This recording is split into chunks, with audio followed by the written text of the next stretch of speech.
The scent of stale dishwater clung to my hands as I scrubbed at the stubborn wine stain on my apron. This is for you. 5 months into hiding, and my lower back screamed with each step across the polished floors of Lumiere d'Argent. I tugged at the black-and-white uniform that had grown uncomfortably snug around my waist, the fabric straining against the secret I'd worked so hard to conceal. 5 months pregnant, living under a name that wasn't mine, and one shift away from finally having enough for next month's rent in my cramped studio across town. "Ilara, sorry, Emma," Margaret whispered, catching herself before using my real name. She breezed past with a tray of champagne flutes balanced perfectly on her palm. "The engagement special just came in, table 12, VIP reservation under veil. Chef wants the full presentation, caviar service, the works." My blood turned to ice. Veil. It couldn't be. Not here, not tonight. I forced a nod, swallowing the nausea that had nothing to do with morning sickness.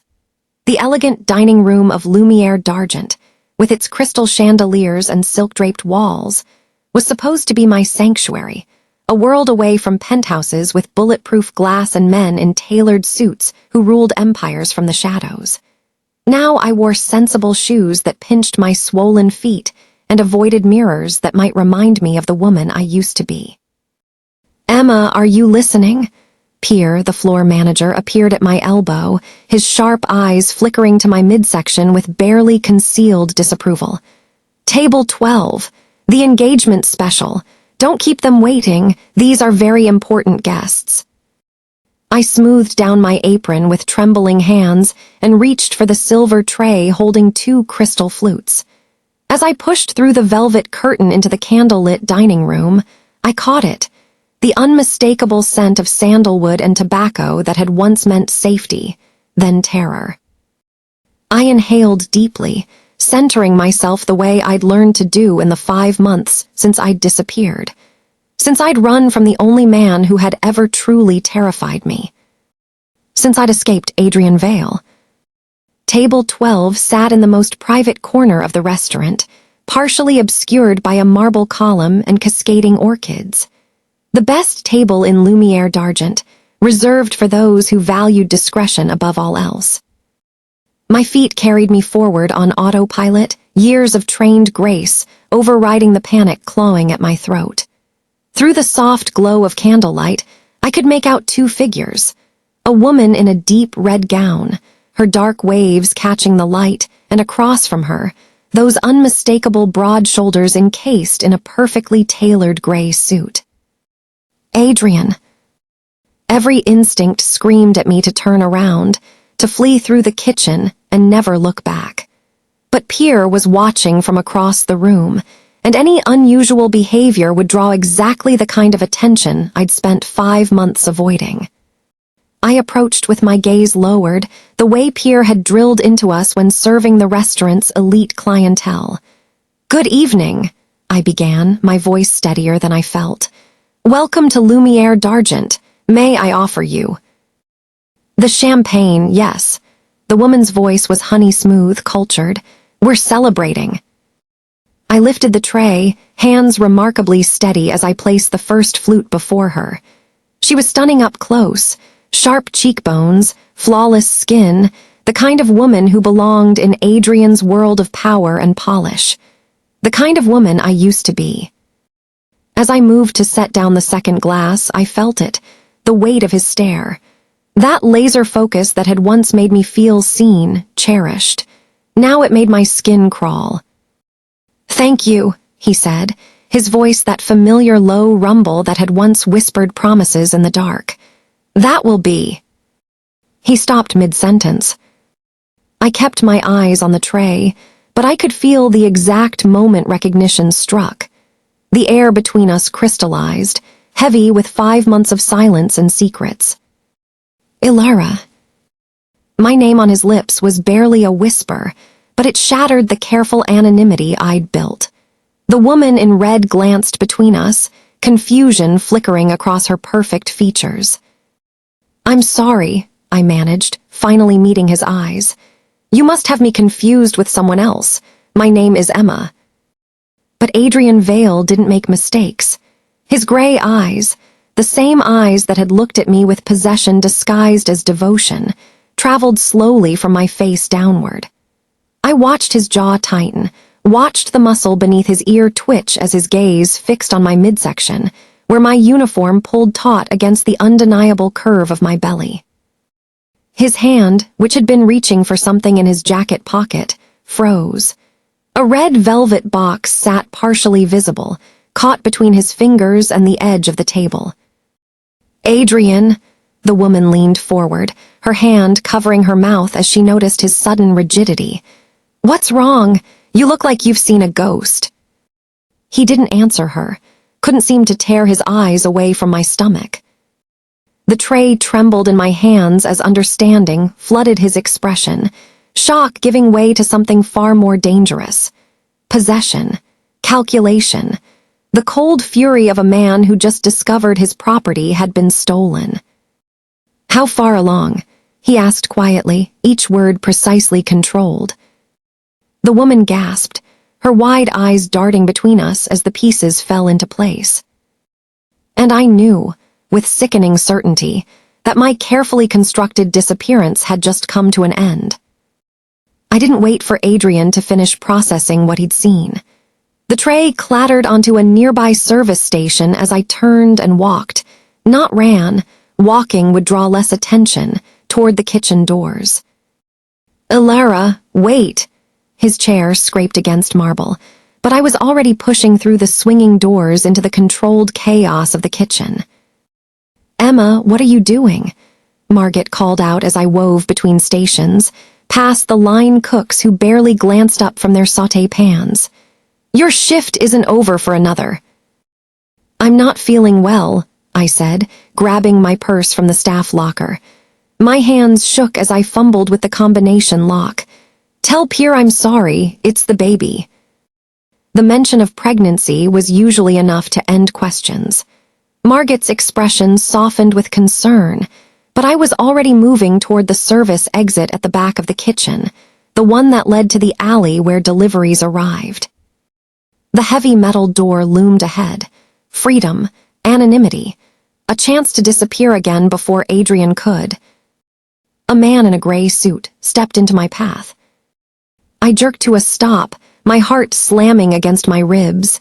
He was tall, broad-shouldered, with the kind of blank expression that marked him as security. Professional, expensive, and definitely one of Adrian's. "Mrs. Vale," he said quietly, his hand already extending toward my elbow. "Mr. Vale would like you to wait in the private dining room." "I don't know what you're talking about."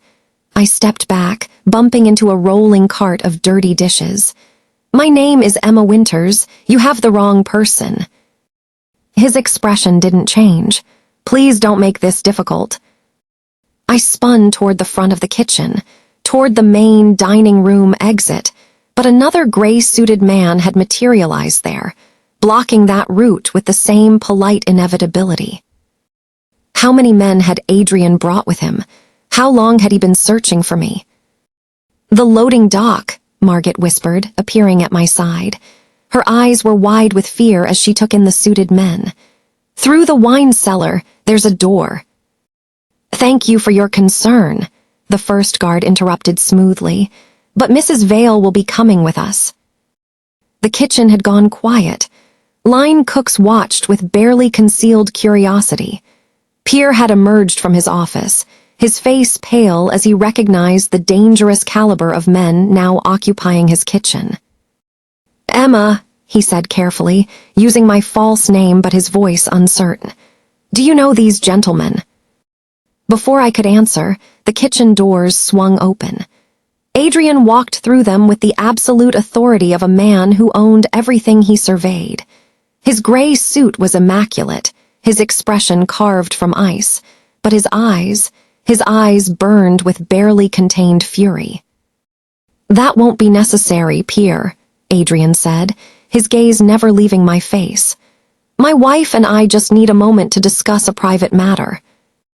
"I'm not your wife," I whispered, even as I knew how hollow the protest sounded. Adrian's smile was cold and sharp as a blade. Let's discuss that in private, shall we? He extended his hand toward me, a gesture that looked almost gentlemanly. Ilara, now. The guards had closed in, forming a subtle cage around me. I had nowhere left to run. The private dining room was smaller than the main floor, all dark wood paneling and burgundy velvet. Adrian's guards positioned themselves outside the door, their presence a silent reminder that escape was no longer an option. Lydia, I'd learned her name from the reservation, sat rigidly in one of the chairs, her red gown a slash of color against the muted decor. Her earlier excitement had curdled into something bitter and confused. Adrian, what is going on? She demanded, her polished composure cracking. Who is this woman, and why did you call her your wife? Adrian stood by the window, backlit by the city lights, his hands clasped behind him in that familiar stance of controlled power. When he turned to face us, his expression was unreadable. Lydia, I apologize for the interruption to our evening. His voice was courteous but dismissive. This is Ilara Bennett Vale, my wife. Ex-wife, I corrected, finding my voice despite the fear coiling in my stomach. We've been separated for 5 months. The papers were never filed.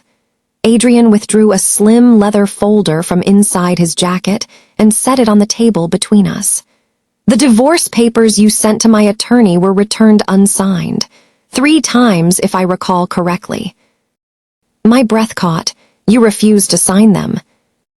I don't recall you being present to finalize them either, he countered smoothly. You disappeared, Ilara, changed your name, moved to a different part of the city, made it rather difficult to complete any legal proceedings. Lydia's hand trembled as she reached for her wine glass. You told me you were divorced. You said there were no complications, no. Her eyes cut to my stomach, understanding dawning with horrified clarity. No children. There weren't, Adrian said, his gaze locked on me with an intensity that made my skin prickle. Then he reached into his pocket and withdrew the red velvet ring box I'd glimpsed at the table. For a moment, he stared at it, his jaw working. Then, with deliberate slowness, he opened it. The diamond caught the light, throwing fractured rainbows across the walls. This was meant for you tonight, he said to Lydia, his tone almost apologetic. But circumstances have changed. Before either of us could speak, Adrian walked to the ornate fireplace at the far end of the room. He held the ring box over the flames for a long moment, letting us both understand exactly what he was about to do. Adrian, no. Lydia half rose from her chair. The velvet box dropped into the fire. The ring glittered once before the flames began to consume the packaging, melting the precious metal into nothing. You're insane, Lydia breathed, her face pale. That ring cost nothing compared to what belongs to me. Adrian turned back to me, his expression transforming into something possessive and absolute. My wife, my child, my family. I left you, I said, my voice shaking. I left because you were afraid. He crossed to me in 3 strides, his hand coming to rest on my stomach before I could step back. But you're not leaving again, Ilara, not with my heir. Under the old laws of the syndicate, you are still bound to me. And this child... His fingers spread possessively across the curve of my belly. This child is a veil. Lydia stood abruptly, her chair scraping against the floor. I'm leaving. That would be wise, Adrian agreed, not even glancing at her. As the door closed behind her, I realized with sickening certainty that I had just been reclaimed. The Vale estate loomed against the night sky like something out of a Gothic novel, all iron gates and stone facades, surrounded by manicured grounds that stretched for acres. I'd forgotten how imposing it was, how the sheer weight of old money and older power pressed down on everything within its walls. Adrian's hand remained at the small of my back as we walked through the marble foyer, a gesture that appeared protective but was purely possessive. His guards had escorted us from the restaurant to the waiting car, and I'd been too numb with shock to fight. "Your room has been prepared," he said as we climbed the curved staircase. "Not our room, your room," a small distinction that felt significant. "How long have you known where I was?" I asked, my voice barely above a whisper. 3 weeks. He didn't look at me, his gaze fixed ahead. "I was waiting for the right moment to bring you home." Home, the word tasted like ashes. He stopped before a familiar door at the end of the east wing. My old bedroom. The one I'd fled from in the middle of the night 5 months ago with nothing but the clothes on my back and my grandmother's necklace, which I'd pawned 2 weeks later for first and last month's rent. Adrian opened the door, and I stepped inside. The room had been transformed. Where there had once been a king-sized bed with silk sheets, there now stood a white crib with delicate lace canopy. The sitting area had been converted into a nursery, a changing table, a rocking chair upholstered in soft cream fabric, shelves already stocked with books and stuffed animals. Along one wall, a state-of-the-art monitoring system with multiple screens showed different angles of the room. "You did this," I breathed, horror and disbelief warring in my chest. "Before tonight, before you even." "I knew you were pregnant 2 weeks ago," Adrian said calmly, moving to adjust one of the cameras. "I have access to the employee health insurance records at Lumiere D'Argent. You listed your condition when you applied for maternity coverage under your false name." My hands clenched into fists. "You've been watching me, planning this." "Ensuring my child's safety," he corrected. "Did you really think I would allow the veil air to be raised in that apartment? Above a convenience store, with sirens every night and heat that barely works." "It was mine," I said fiercely. "It was honest work, honest money, not blood money from—" His hand shot out, gripping my chin and forcing me to meet his eyes. There was no violence in the touch, but the threat of it hung heavy between us. "You will not speak of my business," he said quietly, each word deliberate. "Not here, not ever. Is that understood?" I jerked away from his touch, wrapping my arms around myself. "You can't keep me here. This is kidnapping." Adrian's smile was cold.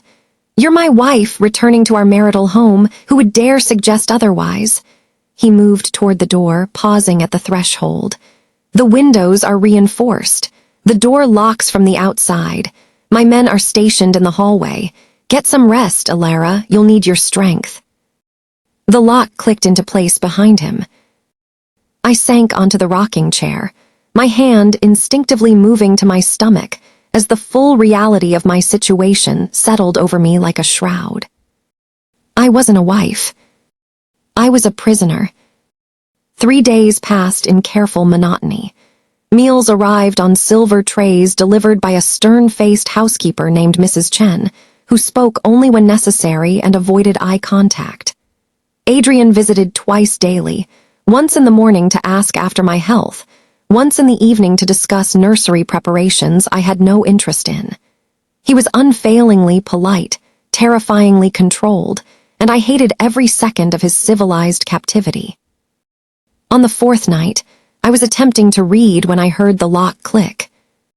I looked up, expecting Mrs. Chen with dinner, but instead Lydia Morrow stepped through the door. She'd abandoned the glamorous red gown for something equally elegant, a black sheath dress that hugged her curves, her dark hair swept into a sleek chignon. But there was nothing polished about the fury burning in her eyes. "How did you get in here?" I asked, setting down my book and rising slowly from the rocking chair. "Adrian's head of security has a weakness for expensive scotch and flattery." She closed the door behind her with a soft click. "We have about 10 minutes before the guard rotation changes." My hand moved instinctively to my stomach. "If you're here to—" "Relax, I'm not going to attack a pregnant woman." Lydia's smile was sharp as broken glass. "Though I should thank you, really. You've made everything so much more complicated." "I didn't ask to be brought here." "No, you just had to get pregnant with his child." She moved closer, her heels clicking against the hardwood floor. Do you have any idea what you've cost me? I spent 6 months working my way into Adrian Vale's life. 6 months of playing the perfect society girlfriend, attending his tedious charity galas, smiling at his associates' terrible jokes. Something in her tone made my skin prickle with warning. Working your way in, you make it sound like a job. Because it was. Lydia's facade cracked entirely, revealing something cold and calculating beneath. My family has been trying to get close to the Vale syndicate for years. Adrian is notoriously private, impossible to infiltrate. But then he was vulnerable, his wife had left him, and he was lonely enough to accept dinner invitations from a well-connected socialite. The pieces clicked into place with sickening clarity. You were using him. I was dismantling him. She examined her manicured nails with affected boredom. Slowly, carefully, gaining access to his accounts, his connections, his secrets. And then you had to show up, knocked up and pathetic, and suddenly I'm yesterday's trash while you're being installed in the nursery wing. I don't want to be here, I said, keeping my voice steady despite the fear creeping up my spine. If you help me leave, we both get what we want. Lydia laughed, a brittle sound that echoed off the high ceilings. Oh, honey, Adrian would hunt you to the ends of the earth. He'd burn this city down before he let his precious heir slip away. She stepped closer, near enough that I could smell her perfume, something expensive and cloying. But there are other solutions. Accidents happen. Pregnant women are fragile. A fall down the stairs, a tainted meal, stress-induced complications. My blood turned to ice. You're threatening my baby. I'm offering you a choice. Her smile was venomous. Disappear for good, leave the city, leave the country, abandon the child, or I'll make sure neither of you survives long enough to threaten my position. Adrian will protect. Adrian is blind when it comes to threats he doesn't expect. Lydia turned toward the door. You have 3 days to decide. Run, or I'll make sure you and that baby become a tragic footnote in Vale family history. The lock clicked behind her, leaving me alone with her poison still hanging in the air. And the terrifying realization that I wasn't just fighting for my freedom anymore. I was fighting for our lives. The tea arrived on the 5th morning, delivered by Mrs. Chen as usual. But something was different. The housekeeper's hands trembled slightly as she set down the tray, and she wouldn't meet my eyes. Mrs. Chen, I asked, noting the unusual addition of honey and lemon beside the cup. Is everything all right? Miss Morrow suggested the honey, she said quietly, her accent thickening with what sounded like distress. For the nausea.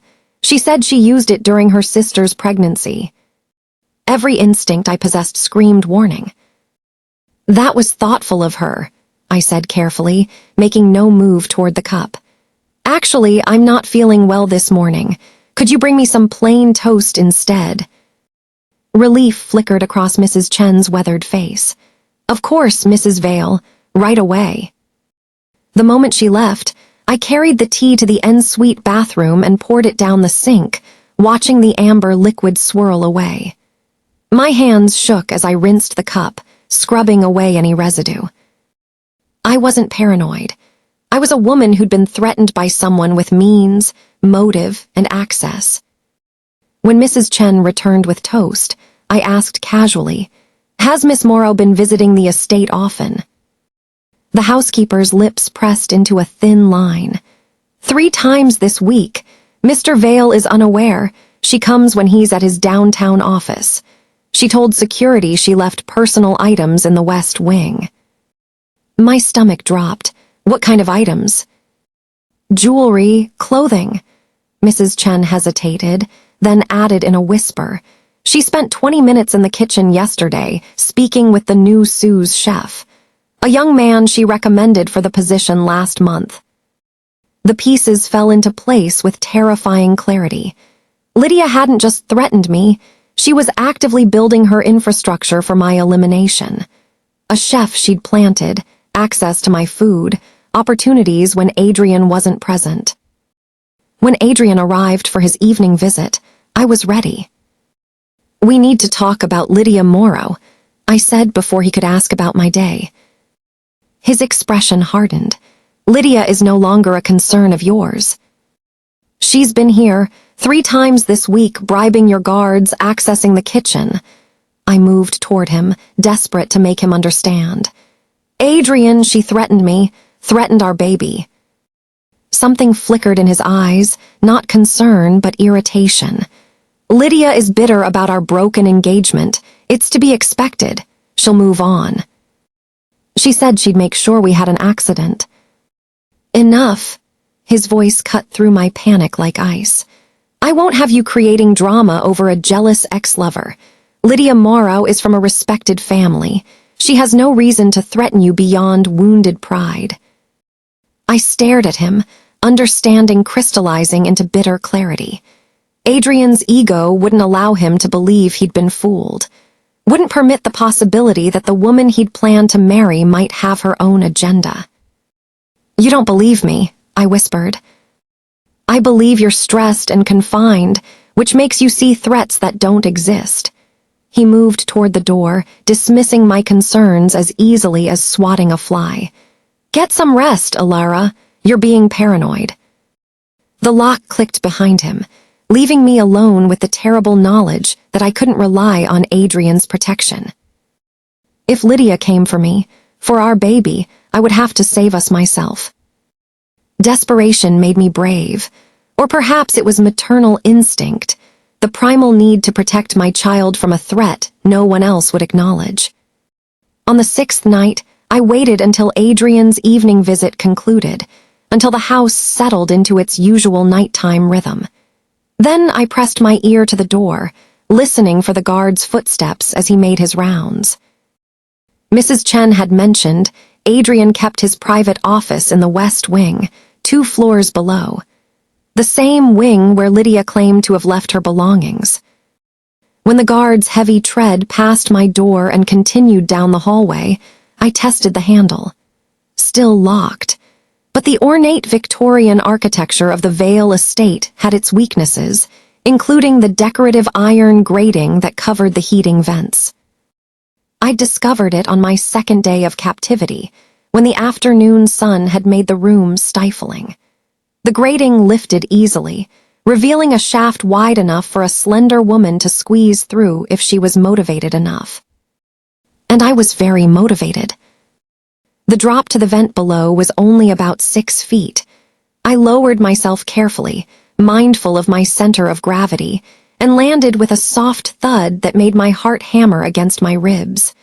The lower vent opened into an unused storage room, dusty and dim. The West Wing hallway was empty. Adrian's office door was locked, but the window beside it wasn't, a security oversight that spoke to his arrogance. No one in the Vale household would dare enter his private sanctuary uninvited. Except his desperate, captive wife. The office was exactly as I remembered, dark wood, leather furniture, and floor-to-ceiling bookshelves.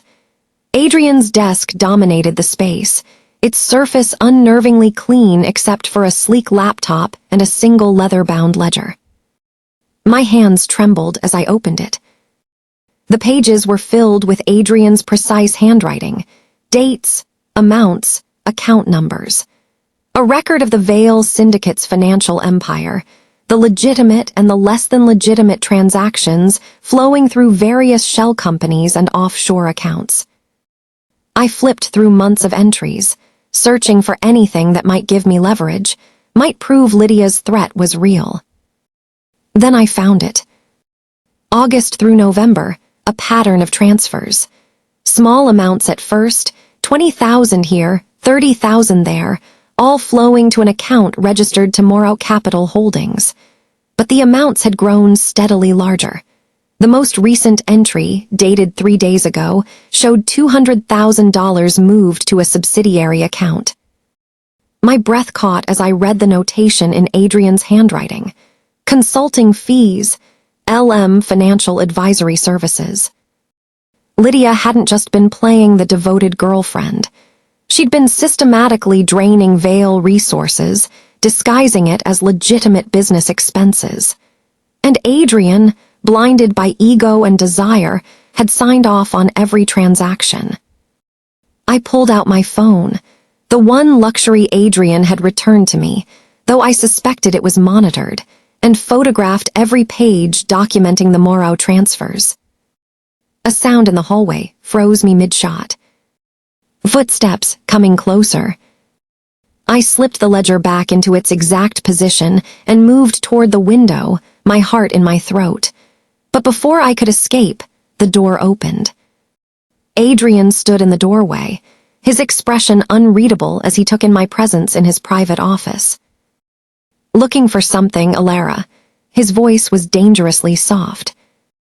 And I realized I'd just gambled everything on a single, desperate move. I was looking for proof, I said, meeting Adrian's gaze without flinching. Proof that Lydia Morrow has been stealing from you for months. His expression remained impassive, but I saw the slight tensing of his jaw. You broke into my office to make wild accusations. I broke into your office because you wouldn't listen to me. I pulled out my phone, fingers swiping to the photographed ledger pages. August through November. Transfers to Morrow Capital Holdings disguised as consulting fees. Over $500,000, Adrian. That's not wounded pride, that's calculated theft. He moved closer, taking the phone from my hand and studying the images. The silence stretched between us, heavy with implications. This could be fabricated, he said finally, but his voice lacked conviction. Check your ledger, check your accounts. I gestured to his desk. Or better yet, ask Lydia directly, tomorrow night at your syndicate meeting. Adrian's eyes snapped to mine. How do you know about the meeting? Mrs. Chen mentioned it. Your capos are gathering to discuss the Eastern Territory expansion. I straightened my shoulders, channeling the woman I used to be, the one who'd stood beside Adrian at 100 such meetings, the Mafia queen who'd learned to read power dynamics and political undercurrents. Let me attend. Absolutely not.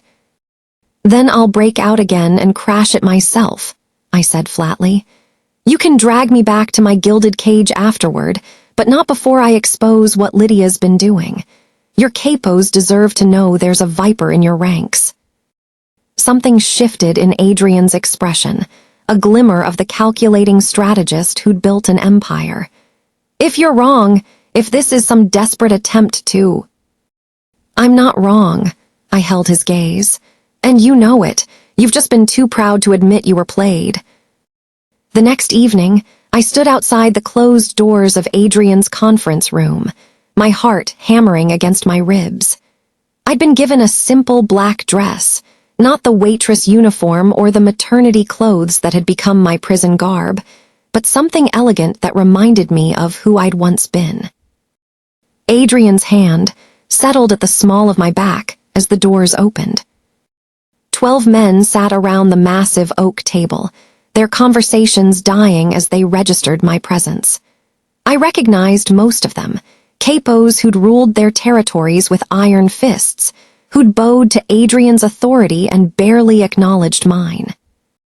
And at the far end of the table, in a seat she had no right to occupy, sat Lydia Morrow.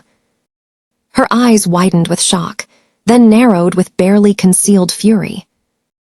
Gentlemen, Adrian said, his voice cutting through the stunned silence. My wife has information relevant to our organization's security.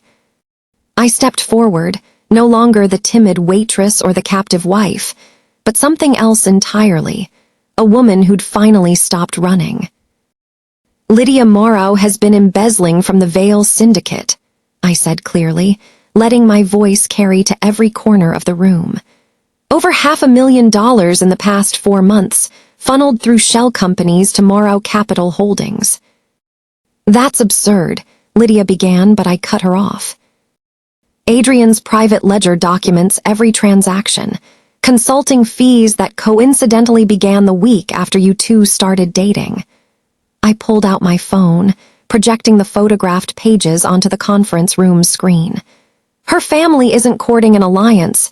They're systematically draining your resources. The capos leaned forward, studying the evidence with the cold assessment of men who'd built their power on reading betrayal. And Lydia's perfectly composed mask began to crack. The silence in the conference room was absolute, the kind of quiet that preceded violence. "This is ridiculous," Lydia said, but her voice had lost its polished confidence. "Adrian, you can't possibly believe." "Marco," Adrian addressed one of his senior capos, a silver-haired man who controlled the financial operations. "Pull the Morrow accounts, every transaction from the past 6 months. I want a full audit on my desk by morning." Marco nodded, already reaching for his phone.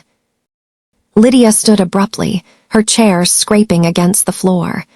"You're taking the word of a woman who abandoned you, who's been hiding from you for months."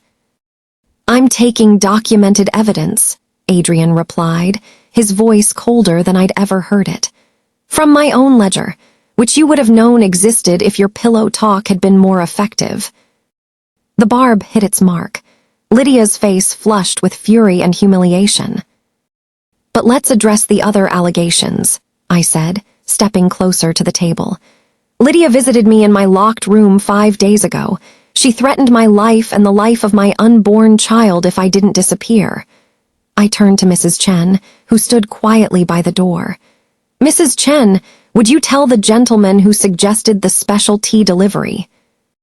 The housekeeper's voice was steady. "Miss Morrow provided specific instructions for Mrs. Vale's morning tea. She also recommended the new sous chef who prepared it." One of the capos, Vincent, who ran the Eastern Territory, leaned back in his chair. "The Morrow family has been expanding aggressively into our territories, undercutting our operations, buying loyalty we thought was secure." His eyes fixed on Lydia with predatory focus. "This wasn't just theft, it was infiltration." "I want her gone," another capo said flatly. "And I want the Morrow family to understand what happens when they steal from the Vale Syndicate." Adrian raised a hand, silencing the murmurs of agreement. "Lydia Morrow will leave this city tonight. Her family's assets will be frozen, their operations dismantled." His gray eyes were merciless. "And if she or anyone connected to the Morrow family approaches my wife or my child again, I will personally ensure they regret it." 2 guards materialized at Lydia's sides. "You'll regret this," she hissed at me as they escorted her toward the door. "All of you, the Morrow family doesn't forget." The doors closed on her threats, leaving a charged silence in their wake. Adrian turned to me, and for a moment, I saw something like respect in his eyes. "Gentlemen, I believe you all remember my wife, Ilara Vale." The capos nodded, a few offering grudging acknowledgement. "Mrs. Vale will be resuming her position in this household," Adrian continued, "and in this organization." "No," I said quietly. Every head in the room swiveled toward me. "I will stay," I clarified, meeting Adrian's startled gaze. "For our child, because despite everything, I believe you'll protect this baby with your life." I stepped closer to him, lowering my voice so only he could hear. "But not as your captive, not locked in a nursery while you make decisions about our future." "Ilara." "I know your secrets, Adrian. I know your operations, your weaknesses, your enemies." I held his gaze, refusing to back down. "You need me as much as I need your protection. So here are my terms. I stay as your wife and your equal partner. I have freedom to move within the estate and the city, and you never, ever lock me in a room again." The muscle in his jaw ticked. Around us, the capos watched with barely concealed interest. "And if I refuse?" Adrian asked, his voice dangerously soft. I smiled, cold and calculating. "Then I'll take everything I know about the Vale Syndicate to the authorities, and we'll both lose." For a long moment, Adrian stared at me. Then, slowly, he extended his hand. "Welcome back, Mrs. Vale," he said. I took his hand, sealing the devil's bargain. not as his prisoner, but as his queen.